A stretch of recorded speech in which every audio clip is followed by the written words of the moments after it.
Okey, Assalamualaikum warahmatullahi wabarakatuh. Pada hari ini kita akan belajar berkenaan bagaimana kita hendak menulis laporan pendidikan.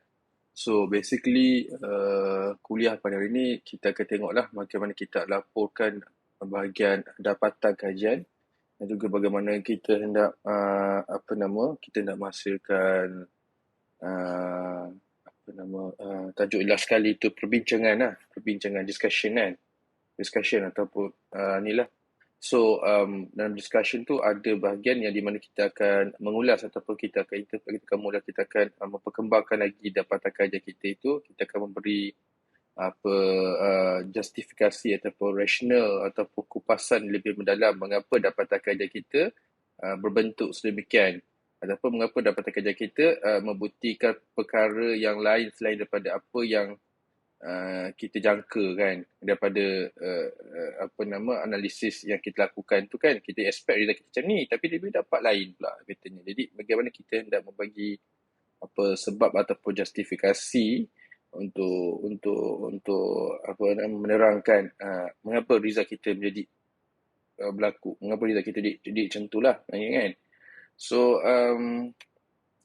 pertamanya kita akan tengok apakah definisi bahagian penulis laporan pendidikan ni kan. Apa yang dimaksudkan bagaimana kita hendak menulis laporan pendidikan ni, dan kemudian kita akan tengok kenapa pentingnya kita penulisan laporan pendidikan ni. Kemudian kita akan tengok beberapa kemahiran yang patut kita terapkan dalam kita menghasilkan laporan pendidikan dan apa perkara yang patut kita jauhkan daripada kita lakukan ketika kita menghasilkan penulisan laporan pendidikan ni. Ya.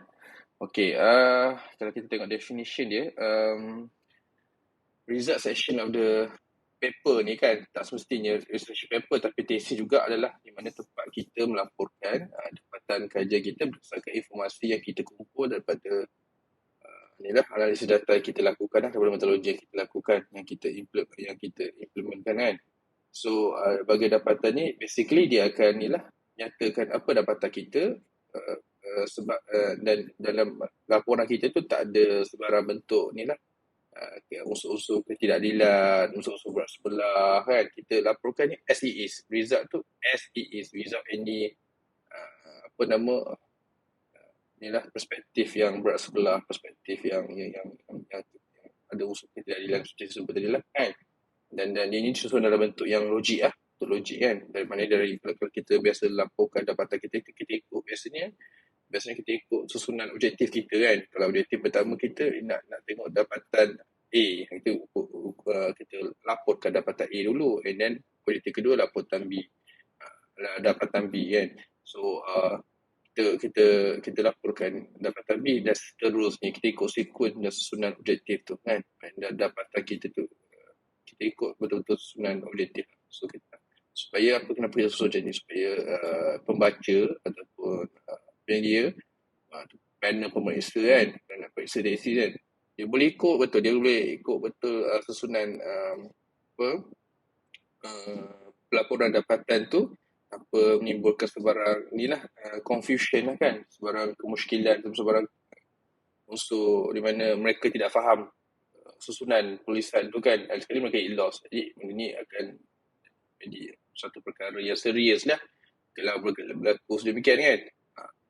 So ini untuk yang poin ketiga tu, it should be written the past tense ni. Mana kalau kita tulis bahasa Melayu tak terpakai lah kan past tense ni kan. Tapi kalau dalam bahasa Inggeris sangat-sangat ni terpakai lah kan. Okey, maknanya result ni memang seperti saya sebut lah, memang sangat important lah kalau kita melakukan ada data analisis. Tapi kalau anda tengok jurnal yang bersifat konseptual, dia tak ada pun bagi section analisis ni kan. Sebab tu saya masuk juga point last kali tu, kalau paper bersifat konseptual ataupun theoretical, conceptual paper lah conceptual paper, dia tak ada pun bagian result, sebab dia kupas, dia berbicarakan pasal teori saja kan. Dia tak ada unsur, dia kumpul data, dia analisis data, dan di mana di hujung paper tu dia perlukan satu bahagian untuk kita melaporkan dapatan daripada hasil analisis kita tu kan. So itu adalah paper conceptual. Tapi kalau tesis Untuk mereka tesis dan empirical journal, memang adalah bahagiannya laporan dapatan pendidikan ni. Okay, so kita pergi ke kenapa pentingnya a good result section ni. So bila kita tulis result section ni, adalah penting untuk kita ingat bahawa dapatan kajian ni tidak membuktikan apa-apa. Sebab dia hanya boleh, tengok ni kata kunci dia, it can only confirm ataupun reject permasalahan kajian kita ni kan. Sama ada betul-betul wujud permasalahan kajian kita ataupun ia tidak begitu relevan ataupun itu sangat relevan dalam konteks kajian kita tu kan. Tapi apabila kita menulis laporan pendidikan ni, dia membantu kita untuk untuk kita pecahkan permasalahan kajian tu kan, dan pecahkan dalam bentuk sistematik, dan kita cuba kupas dalam bentuk cara ikut sequence logik lah. Secara sistematik ni kata susun kan, ikut pecahkan dia, dan kita cuba kupas dia berdasarkan perspektif berbeza. So bila kita buat gitu, maknanya tulisan kita tu lebih sistematik dan lebih mudah, komunikasi tu lebih mudah untuk disampaikan daripada penulis kepada pembaca. Okay, ini amat penting lah. Okay. Dan yang kedua adalah in terms of panjang paper, panjang of the number of words that you write tu, that you wrote tu, maknanya dia tak ada peraturan, dia tak ada undang-undang tertentu, tapi semestinya dia bergantung kepada magnitude ataupun jumlah ataupun size of the analisis yang awak laporkan kan, analisis yang awak lakukan. Kalau makin banyak analisis yang awak lakukan, maka of course lah makin tebal lah dia punya bahagian dapatan kajian tu kan. So macam saya sebut dekat sini, be concise, be tepat lah, be straightforward lah maknanya kan. And then kalau kita gunakan elemen-elemen yang bukan bersifat yang berasaskan teks seperti rajah, jadual kan, maknanya kita gunakan ni adalah ada tempat-tempat dia. Nanti kita akan tengoklah tips-tips yang di slides kemudian ni tu kan. So bila kita gunakan seperti penyampaian yang bukan berasaskan teks ni seperti rajah dan jadual ni kan, kita gunakan di tempat sepatutnya untuk membolehkan kita menyampaikan dapatan kajian tu lebih secara efektif berbanding kalau kita gunakan teks. Itu tempat-tempat yang perlulah kalau kita gunakan jadual dan rajah ni, kalau di mana dia membantu penyampaian maklumat tu dengan lebih berkesan, lebih efektif kan. So ini kalau untuk menentukan apa jenis data yang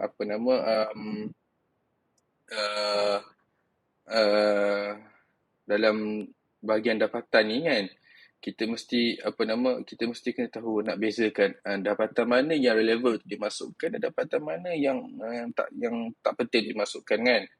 So and then penting juga untuk kita bukan masukkan raw data ke dalam bahagian dapatan kajian. Sepatutnya kita hanya masukkan data yang sudah pun diproses dan analisis untuk dilaporkan dapatan kajian. Kalau kita masukkan raw data ni, maka ia tidak membawa apa-apa maksud yang penting, hanyalah bertujuan untuk memancangkan bagi dapatan pendidikan sahaja. Apa maksud raw data ni? Maksud raw data ni adalah macam data yang masukkan dalam SPSS tu, tanpa awak melakukan sebarang bentuk analisis, walaupun bentuk deskriptif, frekuensi, awak tak lakukan apa-apa. So, awak laporkan benda tu, itu tak penting. Raw data ni tak penting. Sebab raw data ni hanyalah setakat numbers sahaja. Ia tidak berapa makna kepada pembaca.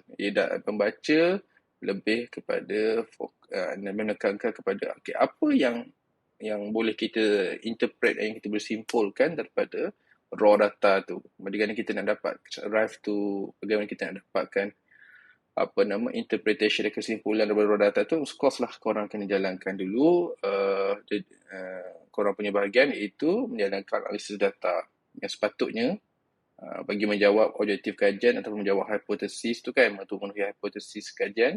Bila kita kali korang baru korang laporkan dalam dapatan daripada diperoleh daripada analisis korang tu dalam bentuk ni lah, laporan pendidikan tu. And then yang ketiga adalah apabila data yang kita kumpul tu banyak kan, ada macam pelbagai cara kita boleh analisis data tu, penting untuk kita mengelakkan untuk memasukkan melaporkan ke semua data ke semua dapatan yang tidak relevan pun dalam kajian kita. Sebab kalau kita intention niat kita untuk masuk ke kesemuanya, kadang-kadang benda tu jadi panjang, jadi macam benda tu jadi macam orang kata, orang Mak Saleh kata too waffly, terlalu tebal, tapi dia tebal tapi tidak membawa apa-apa makna yang signifikan kepada kajian yang anda lakukan tersebut. Jadi penting untuk anda mengetahui bahagian mana yang hendak dimasukkan, bahagian mana yang tak dimasukkan. Dan tips yang saya bagi kat sini adalah penting untuk anda baca balik bahagian latar belakang kajian, kan. Lepas tu, and then baca balik bahagian result and then compare untuk bahagian latar belakang kajian tu dengan bahagian result tu, kan, bahagian dapatan kajian keluar tulis. Dia siku tak? Kalau tak siku menunjukkan mana ada banyak lah data-data yang korang laporkan tu, dapatan kajian korang laporkan tu banyak yang tak relevan dengan apa kajian apa yang korang lakukan. So benda ni adalah amat penting lah, kan, untuk membolehkan kalau kita lakukan ni, kita boleh memastikan pembaca tu memahami sepenuhnya apa yang kita cuba sampaikan, apa yang result yang dapatan kajian korang sampaikan ni, kan. Dan bila pembaca faham bahagian dapatan kajian tu, automatik bila pembaca bahagian bab seterusnya, iaitu bahagian discussion, perbincangan, kan, bahagian bab seterusnya, bahagian perbincangan, pembaca tu pun ikut tau the sequence, the flow of the discussion tu, kan, daripada bab dapatan ke bab perbincangan tu. Okay, and then barulah kita masuk ke elemen ketiga, itu bahagian isi kandungan apa yang perlu ada dalam bahagian dapatan kajian tu, kan. So ada beberapa kat sini, saya letak 6 perkara lah, kan. Yang pertama, mestilah kena ada introductory section lah, untuk memastikan pembaca faham bagi dapatan kajian tu. Kita kena restate balik lah, menyatakan kembali apa permasalahan kajian kita sedang kaji ni, kan, yang menjadi platform ataupun premis utama kita melakukan kajian tu at the first place, kan. So and then rumusan of kita punya key findings ni, kita susun dalam bentuk satu sequence aturan yang logik lah, kan. So and then kalau kita nak masukkan juga non-textual element macam raja, carta, foto, peta, jadual, kan, kita untuk bantu penyampaian dapatan kajian tu dengan lebih berkesan lah, lebih efektif. And then keempat adalah teks itu sendirilah, kan. Teks itu sendiri yang tulis secara sistematik, dengan penerangan yang secara sistematik berkenaan kajian yang korang lakukan tu lah. Okay. And then kelima, past tense lah. Kita guna past tense kalau kita tulis dalam bahasa Inggeris. Dan keenam, kita punya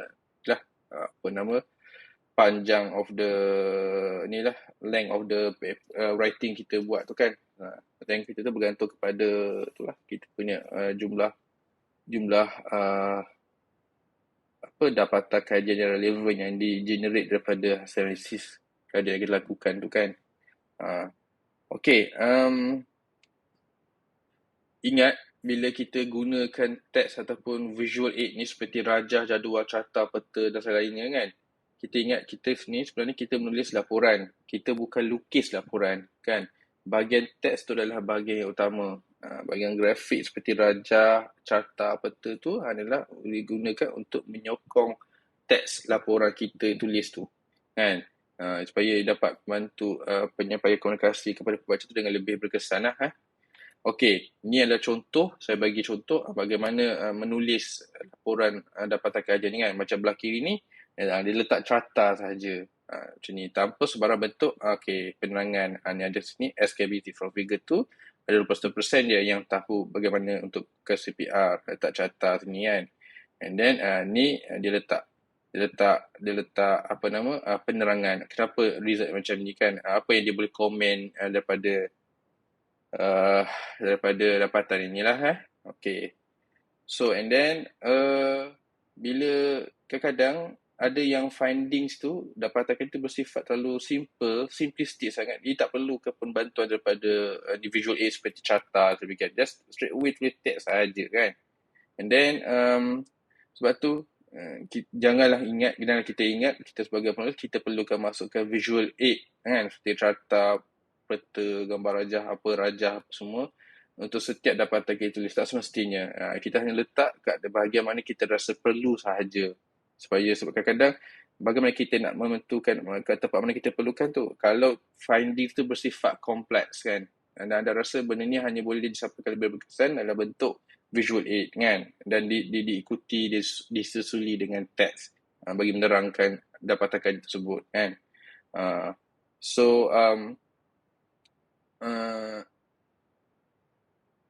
Okay, so tak ada apa sangat dah. So and then remember that in the realization you need to be objective lah.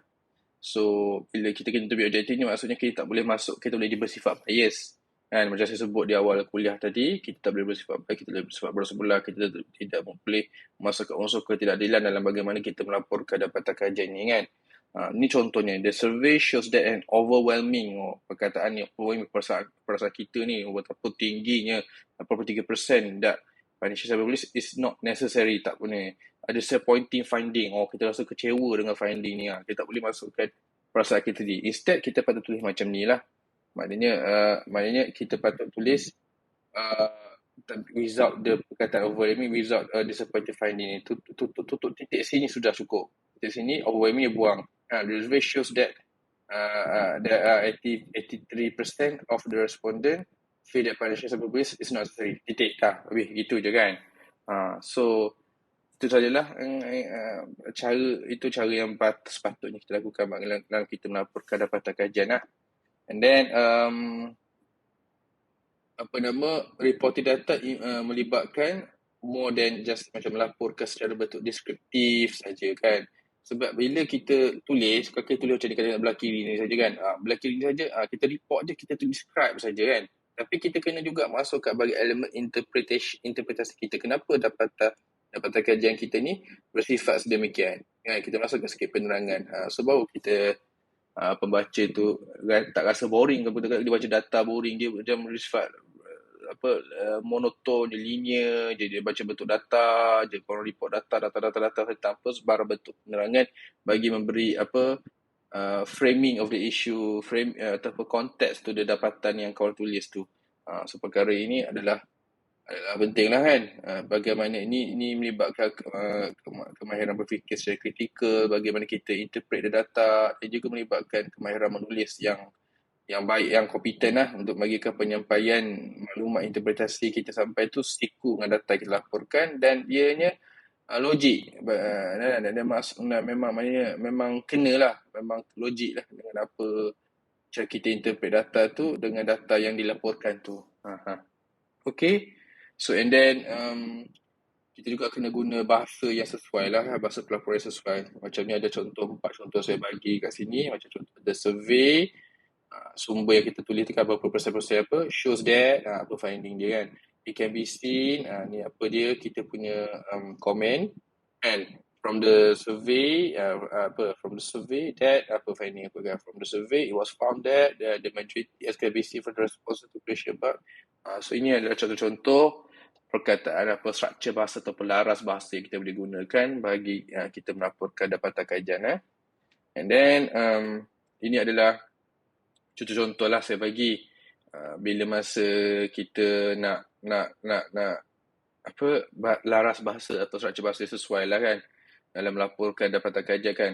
According to the respondents, they say that. Maknanya redundant rating, korang ulang 2 kali. According to the respondent, dah, they say that 2 kali. Macam ada, bila according to the respondent, terus cakap tu, apa dapatan dia. Bukan yang ulang 2 kali kan. Macam the better version is, macam according to the respondents, ada decision, tengok terus dapatan kajian. Kan? Ataupun kita straightforward. The respondents say that, the decision whether tu, sambung ayat dia. Kan? Gitu. So dia straightforward, ayat dia bersifat straightforward, dia bukan bahasa berbunga, dia straightforward, dia tak ada macam kona lah, dia tak ada nak apa orang kata, nak menggoreng-goreng lebih-lebih. Dia straightforward and kita bagi terus interpretation kenapa result dia sedemikian kan. And then bila kita refer to figure, jadual atau rajah, make sure kita letaklah rajah 1.0, rajah 1.1, rajah 1.2, rajah 1.3 dan setiap dapatan bila kita nak menerangkan berkenaan, kita nak explain more on the rajah, make sure siku lah apa kita letak tajuk rajah tu. Kalau rajah 1.0 kita kata okay, berdasarkan Raja 1.0, kebanyakan responden merasakan bla bla bla bla bla kan, sebagai contoh. So bukannya dalam Raja tu 1.1 kita tulis berdasarkan Raja 1.2. Jadi pembaca ataupun pelia pun akan rasa macam akan lost track. Mana satu awak rujuk ni, Raja ni ke Raja ni? So benda ni sangat penting sebab dia kalau awak tak kalau korang tak partikular bab sedemikian, benda ni akan menimbulkan miscommunication dan benda ni akan boleh jadi dia boleh kadang-kadang penulis tu sendiri pun confused. Dia tak ingat dah. Sebab bila dia dah laporkan dapatan kan banyak kan. Bila tulis kalau macam banyak kesalahan dia tak ingat.